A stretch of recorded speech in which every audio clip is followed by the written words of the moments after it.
Okay, good morning, everybody, and Hazak Baruch. Thank you for joining us on this beautiful Sunday morning. Shavua Tov, everybody, and Chodesh Tov coming up tonight, Rosh Chodesh.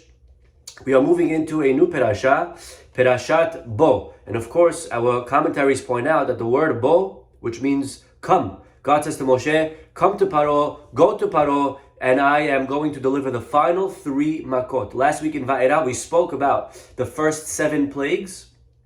And this week in Bo, we have the last 3. Arbe, Hoshech, and Bechorot. Okay, that's locusts, the grasshoppers, the darkness, and the death of the firstborns. And they point out that the numerical value of the word Bo, the name of our parasha, Bo, Bet is Aleph, and Bet is 2. Okay, Bet is not Aleph. Bet is 2, and Aleph is 1. Okay, so 2 plus 1 is 3. Okay, so the numerical value of the word Bo is 3, which is the amount of plagues that are in our parasha. I'm not sure how you're going to make that work with last week's parasha. Va'era, Vav and Aleph is 7, so that works. But then you have the Resh Aleph, which is part of the word, so 201. So not sure how if that one fits. But definitely parasha Bo deals with Moshe coming to Paro to release the Jewish people, because Paro is stubborn. He is not letting us go. And Moshe says to him, I am going to deliver an arbe to your people, and they're going to fill up your house, and they're going to ubatekol avadecha, and there's going to be grasshoppers like you never saw in your life till now. Okay? Now take a look at our parasha, chapter 10, pasuk 7. Take a look. Vayomeru avde paro elav. The servants of Paro say to him. Finally, we see the servants of Paro chiming in. And what do they respond? What is their opinion? You know, Paro is the only one talking till now. Paro's like, okay, you could go, change my mind. Okay, you could go, just kidding. Okay, you could go, oh, never mind. Right? Paro is the only one that really has a say. All of a sudden, we see the Avdei Paro, Paro's advisors now, they're coming in and they say to him, Paro, ad matai iye zelanu lemokesh. What does that mean? How long will they be a snare to us? Shalach et ha'anashim. Did he have enough, Paro? Come on. Blood and frogs and lice. Come on, 7 plagues is not enough? They didn't know there was only going to be 10. They said, the guy obviously knows what he's doing. Just let them go. Ve'ya'avdu et Hashem Eloheim. And let them serve their God. Okay? So here we have all of a sudden these servants of Paro, and they're now siding all of a sudden with Moshe. And they say, Paro, I think it's time that we throw in the towel. I think it's time that we resign, and we let them go serve their God. Haterem teda ki aveda Mizrahi. Are you not yet aware that Egypt is lost? Look at us. People are dying. There's no food. We lost our cattle. We're getting beaten up. Yalla, Paro, just come on. Take the L, like they say, okay? And move on. So, Paro, he gives in. Vayushav et Moshe et Aaron. And he finally says, okay, bring him back. So, they bring back Moshe and Aaron. Vayomer alehem, he says to them, all right, you guys want to go serve. Lechu ivdu et Adonai Elohechem. Go ahead, go serve. Mi vami haholechim. Just want to know, who are the ones that are going to serve? Who are you taking with you? Vayomer Moshe. Moshe says, you know who's going? B'na'arenu u'bizkenenu. We're going with the young and with the old. B'banenu u'b'bnotenu. With our boys and our girls. B'tzonenu u'b'bkarenu. With our flock and our herds. Ki hag Adonai lanu. For after all, we must observe the Lord's festival. Now, what should Paro say? Okay, good luck, enjoy. What does he say though? Pasuk 10. Vayomer alehem. But he said to them, Yehi chen Adonai imachem. The Lord be with you. The same as I mean to let your children go with you. Clearly, you are bent on mischief. Re'u ki ra'a neged penechem. Paro is like, whoa. You want to go with the kids? I don't think so. Lo chen. Not so. Lechuna gevarim. Let the adults go. And then serve your God. Because that's what you want after all. Because that's what you're asking for. And they were expelled from the presence of Paro. Well, Moshe then goes, he extends his hands, and the locusts come. And this is something that needs to be understood. That's what we're going to try to understand today. What in the world is going on? First, the servants give their advice, and they say, Pharaoh, I think we should let them go.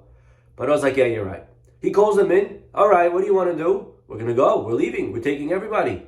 That's what going means. We can't leave anyone behind. And the boss like, no. You're just keeping your kids. You're just going the adults. The kids must stay. Get out of here. And then we don't see the servants coming back and arguing with Pharaoh. The servants should have came and said, Pharaoh, that's not what we spoke about. We just played this out. Didn't we agree we're going to let them go? But the servants all of a sudden are silent. The servants have nothing anymore to say. What happens? What's going on in this whole confrontation with Pharaoh? The servants come and say, let them go. Pharaoh agrees to them. He calls in Moshe, and then he says, who's going? Everyone's going. Never mind. And he keeps them in. Why? Okay, so today we're going to read together from the famous Or HaHayim HaKadosh of Hayim Ben Atar. And he has something remarkable to say. And again, amazing idea of how to understand the Perashah. And I guarantee you that no matter how old you are, no matter how many times you studied this Perashah before, what we're going to see today, Be'ezrat Hashem, is going to give us a new way and insight of how to understand the entire episode of Yetziat Mizrahi. Okay, and it's amazing how many times we can learn it and we still discover new ideas. Okay, so says the Or HaHayim. This is all on Pasuk 7. Zayin. V'ra'iti latet lev. And I am here to now discuss. B'ma heskima da'atam al avedat Mitzrayim ahar kach v'shatku. Why all of a sudden did the servants, who just a minute ago were like, hello, Pharaoh, we're all getting destroyed here. And then a minute later, when Pharaoh's like, no, you have to leave your kids here or else you're not going. All of a sudden, the servants keep quiet. Lahavina inyan, to understand this, naskil b'hakor be'inyan, we have to really first investigate. Ma'ita da'ato shel Paro v'avadav. What was Paro and his servants thinking from the beginning? I mean, you think about Paro. Paro was, after all, a king. Paro's no fool. Ha'im yesh shoteh gamur ba'olam. Is there anyone more foolish? Sheyizbol kol haraot. How could it be, ask the Or HaHayim, that Paro just sits there getting plague after plague, hit after hit, just letting his country get destroyed, letting his economy get destroyed, letting his infrastructure get destroyed, just letting your entire country just go down. What does Paro want already? How foolish do you have to be? And he was risking his life. Many of the plagues were dangerous, wild animals as an example. Just let him go. Over here, the Or HaHayim is asking a very simple question. What is Paro's problem?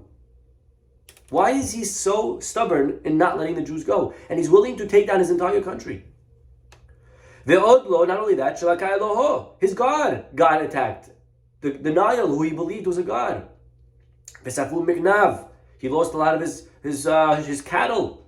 Ve'avdu Tzimhei Adama, he lost his vegetation, the produce. And they almost all died. And the Egyptian servants even say to Paro, we're almost done, Pharaoh. We're almost destroyed. Just end this battle. Let them go. Whatever we have left, let's just try to salvage it. Umehen hastam lo ya'amen ki kol kach tipesh haya. It's impossible to believe how foolish this guy can be. Ve'hagam ki hiksha Hashem et rucho. Now, even though you'll say, Rabbi, it's Or HaHayim, it's not Paro's choice really. After all, Hashem made him stubborn. Hashem hardened his heart. He didn't have a say in the matter. But he says, Im kol zeh tzarich shetihye lo eze sevara sheba yitgale tipshuto sheba yitgale tipshuto. Says the Or HaHayim, even if God hardened his heart, which the truth is, not so simple what that means. What does that mean that Hashem hardened Paro's heart? Many explain that what that means is that actually he hardened his heart in order to bring him back to free will. You see, because Paro, seeing the miracles, had such a clarity in the belief in Hashem that if he were to let them go, that wouldn't be out of free will. It would kind of be spiritually coerced to let them go because you just saw Hashem. If you see a big miracle and then you start praying, that's not really prayer. Prayer is when you don't see. To serve God when everything is clear and obvious, to believe in Hashem when you have Kiryat Yam Suf, is no biggie. Believing in Hashem is when there's no Kiryat Yam Suf. That's greatness. For Pharaoh to let us go when he sees God, that wouldn't be free will. So actually God hardening his heart had to be part of the free will process to undo the spiritual high that he had after the Makot. And now Pharaoh is his regular self. So how could it be that he is willing to drive his entire country down just not to let the Jewish people go? Did anyone explain this to me? What got into his head? Now there are many ideas to answer this question. But the Or HaHayim keeps going, and take a look. V'tigdal hakushya. The question is even stronger when we realize, what did the Jews after all ask from Pharaoh? What did they want? Did they want to go free? That's actually not what they said to him. Lo sha'al Hashem mimenu ela derech shloshet yamim. All they wanted, by the way, says the Or HaHayim, was 3 days. They wanted an extended vacation. Could you just let us go for 3 days? We're going to go out there, we're going to serve God, and we're going to come back. As far as Pharaoh is concerned, that's all they wanted. Now the truth is, it's a really interesting question. Somebody asked me the other day, how could it be that Hashem told Moshe to lie to Pharaoh? They didn't want to only go for 3 days. We know that's not true. We know they were going forever. So why would Moshe lie and say, it's a very good question. Why would Moshe lie and say to Pharaoh, listen, we just want to go for 3 days and we'll come back?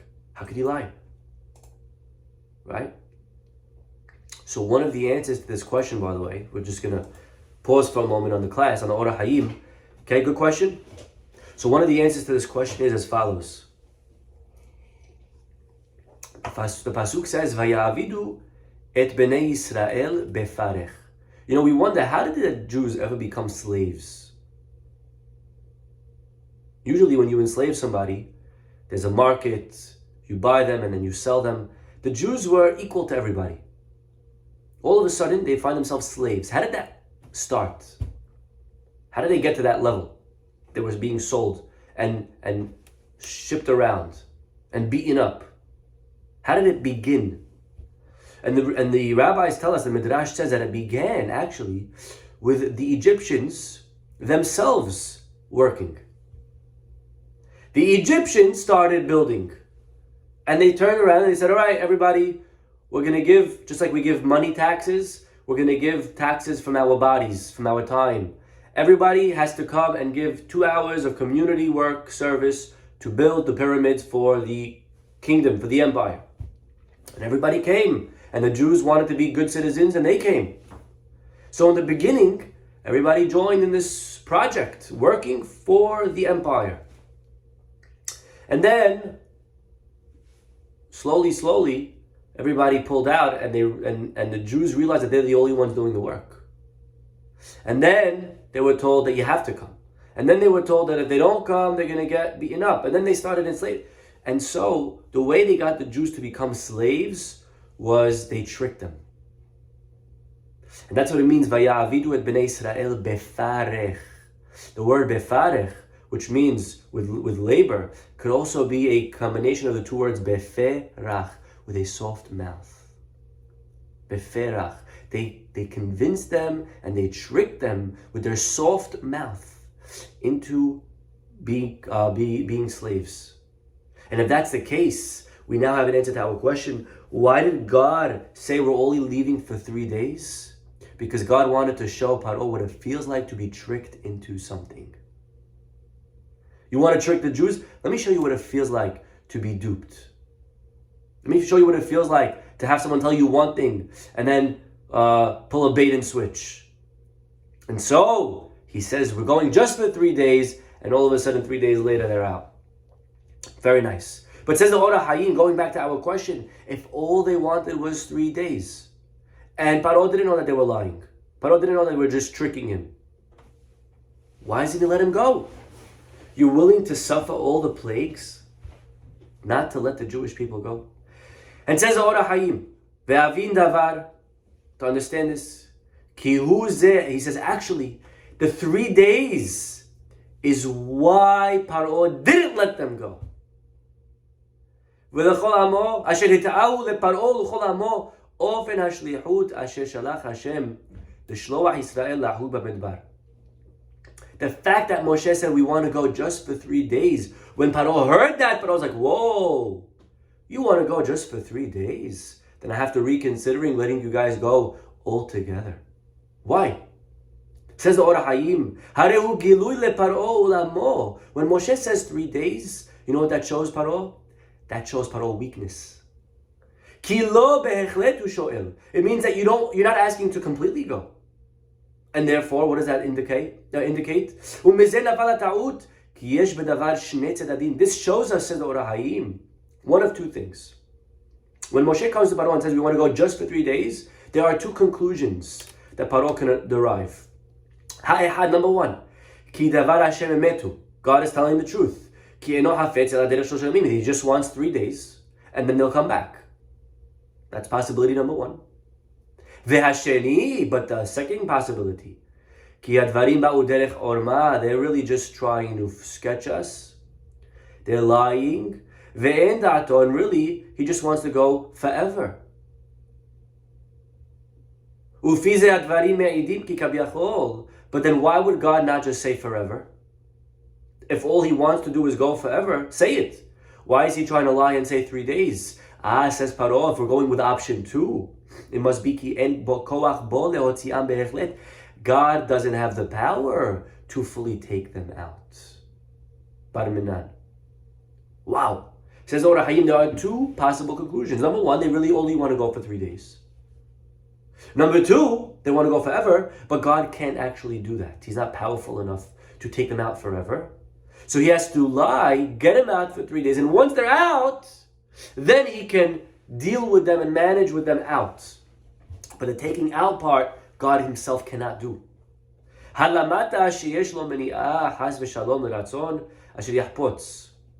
And therefore God is, so to speak, limited. These are the two possibilities. And therefore, Pharaoh and his servants, because they were atheists, they automatically leaned, they were inclined to the second approach. That God can't get them out of Egypt, and therefore they're trying to get out with a fake 3-day pass.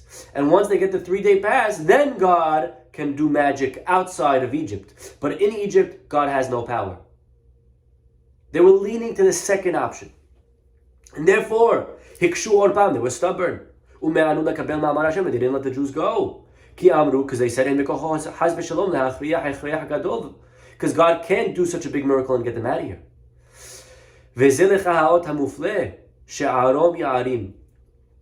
And that's why Pharaoh all along was stubborn. Because Pharaoh thought if they're just asking for 3 days, it has to be that something is up here. It has to be maybe, possibly, that God can't actually get them out. As long as I can hold and call their bluff, then I'm good. However, but then they saw 7 plagues. And then all of a sudden he's warning on the 8th of locusts. So now these servants come, Natnu Lev, and all of a sudden they start wondering, maybe we were wrong all along, Pharaoh. Maybe actually the reason they want 3 days is not because God can't get them out. Maybe they actually want option A. Maybe they really just want to go to serve God for 3 days and that's it. All along we were under the assumption that they were on side B, that God couldn't get them out and God is weak, chas v'shalom, and therefore he's lying and saying only 3 days. But we obviously know that that's not true, because take a look. He's giving us makot. He's wiping out our God. God is powerful even in Egypt. If he wanted to, he could get them out. He could have said take them out forever. So obviously, if he's saying 3 days, it's not a sketch. It must be that he's really just asking for 3 days. They just want to go pray, Davin, Shaharit, Musaf, and then they'll come back. It must be that God doesn't really want to let them go forever. It must be an actual 3-day holiday, and that's it. And that's why the servants come in the beginning of our parasha, and they say, Ad matai yihiyeh, for how long are we going to put up with this? Shelach et ha'anashim, just send them. Ve'ya'avdu. Look at that word in the parasha. Pasuk 7. Let them go and serve. All of a sudden, they're throwing in the word serve. All along, that word's not being used. All of a sudden, Pasuk 7, the servants come and throw in that word. Why? Because they're saying, you know what, Pharaoh, maybe we should reconsider. Maybe this whole 3-day thing is really actually just to serve. Maybe it's option A. And therefore, let them go and serve. Ve'ya'avdu. Hashem doesn't want them to go out for forever. Maybe he just wants a little recognition, their God. Maybe he just wants them to daven to him. Let them go. And that which we thought, that God is not powerful and that's why he's saying it, it's obviously not true. Because look what he's doing with the makot. Ki kol yachol. And if he wanted to get them out forever, he would have said it. And therefore, haterem teda ki aveda Mitzrayim. Can't you see that we're all getting wiped out with makot that he's bringing upon us? And therefore, they hichrihu shnei dvarim. They concluded 2 things. Ha'ehad sheYisrael lo yalchu be'echlet. Number 1, that the Jews are not going out forever. Ve'etzdiku mepla'ei ha'makot ki im haya Hashem hafetz l'tziam be'echlet en miyado matzil. They concluded that if they really wanted to go out forever, then God would do it and no one could stop him. It must be that God's serious when he says 3 days and all he wants is to oved, to serve. Just let him go serve, Pharaoh. However, Pharaoh now outsmarts his own servants. And it says the Ora Hayim, and this is the final piece, and this is a beautiful cherry on top. Okay, so Pharaoh says, all right, you know what? Servants, you think they just want to go serve? Let's do a test. Who is the one to serve God? Who's the one that goes to shul? Who's the ones that pray? The adults pray. Kids don't pray. So if you think that it's option A, that they really just want to go serve Hashem, so let's just see who they want to take with them. If they plan on going for 3 days and coming back, then they should have no problem of leaving the infants. V'timtza, says the Orahayim, ki nithakem Paro harasha. Now Paro was acting with a lot of, in a very cunning manner. V'heshivam b'mirma. So he calls back Moshe and Aaron. V'yomer lam, he says, Mi v'mi alochim. Who are you taking with you? V'heshivu, and they said, B'na'arenu u'bizkenenu nelech. We are taking our ne'arim and our zekenim.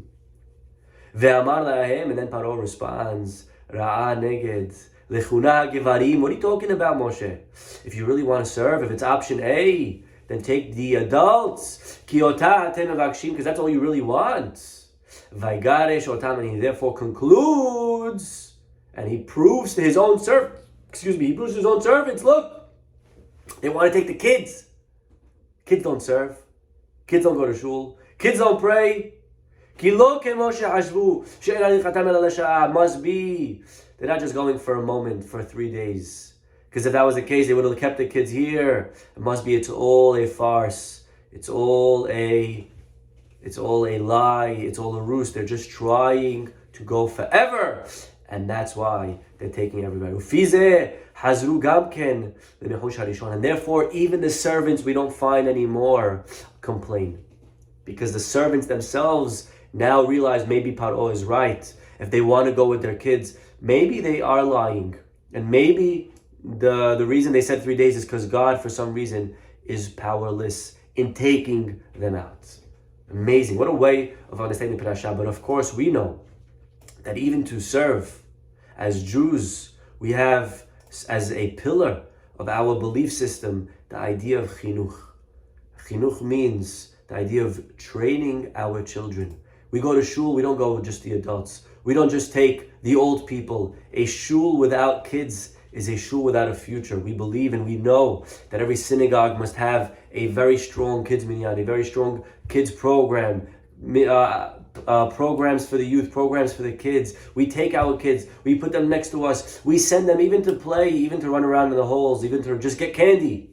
But we bring our kids with us because that is the future. There's a beautiful line. Children may be only 20% of the population, but they are 100% of the future. And that is exactly what Pharaoh doesn't understand. Pharaoh thinks that if you want to go pray, go with the adults. Prayer is a serious thing. And of course, as the Jews, as Am Yisrael, already from Egypt, Moshe says, "Ben arenu ubiskenenu, bebanenu ubnatenu." Everybody comes, even the infants. We know when we went to do the mitzvah of Hakel in the Beit HaMikdash every 7 years in the holiday of Sukkot, even the infants went, even though maybe they didn't understand anything, but being there through osmosis, listening to the Torah, listening to words of Kedusha. The kids sit in the shul. You know, I'm repeating with my son. I'm learning with my son now. He's, God bless. Oh my gosh, he's 9. Okay? My son, we're learning Mishnayot. So we're learning Masechet Sukkah. Okay? My son wanted to learn Mishnah. Okay? So he started to learn Masechet Sukkah. So we're learning Mishnah at a time, and my son's memorizing each Mishnah.